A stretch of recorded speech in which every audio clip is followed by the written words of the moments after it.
वित्त मंत्री प्रेमचंद अग्रवाल अब क्यों संकट में पड़ गए? प्रेमचंद अग्रवाल को लेकर अब क्या सवाल उठ रहे हैं? प्रेमचंद अग्रवाल के परिवार पर क्या क्या आरोप लग रहे हैं? प्रेमचंद अग्रवाल क्या इन तमाम मामलों पर सफाई दे पाएंगे?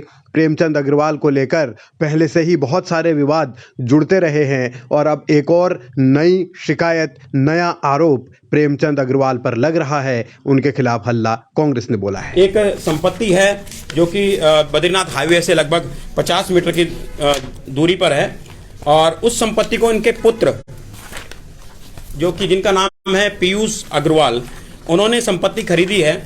और आप देख सकते हैं ये महिला है जिन्होंने ये संपत्ति बेची है।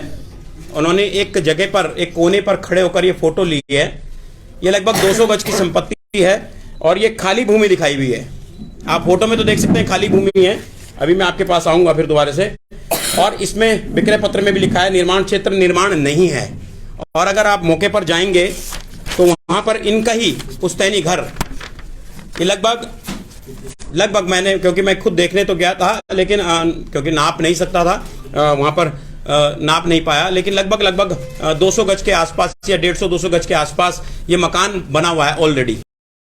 वित्त मंत्री प्रेमचंद अग्रवाल के बेटे पीयूष अग्रवाल पर आरोप यह है कि उन्होंने नरेंद्र नगर विधानसभा में एक जमीन खरीदी और रजिस्ट्री के दौरान ये कहा कि वहां कोई निर्माण नहीं है, जबकि वहां एक घर पहले से बना हुआ है। जयेंद्र रमोला ने ये सवाल उठाए हैं, प्रेमचंद अग्रवाल पर हमला बोला है, प्रेमचंद अग्रवाल के बेटे को भी निशाने पर लिया है, स्टाम्प चोरी समेत धोखाधड़ी के आरोप लगाए हैं। आप सोचिए, मैंने अभी पता किया वहां के सब रजिस्ट्रार से, तो उन्होंने कहा लगभग ये 25 से 27 लाख के आसपास के स्टाम्प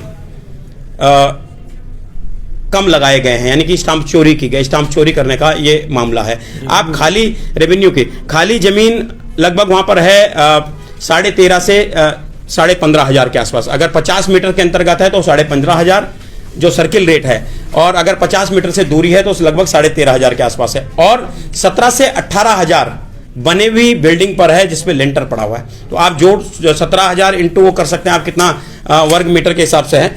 और सबसे महत्वपूर्ण बात आपको बताना चाहूंगा कि जो इन्होंने अपना आधार कार्ड लगाया है, आधार कार्ड जो इन्होंने प्रेमचंद अग्रवाल जी जो खुद वित्त मंत्री हैं, उनके पुत्र ने आधार कार्ड लगाया है, उसमें एड्रेस लिखा है डोईवाला का। आधार कार्ड में एड्रेस है डोईवाला का।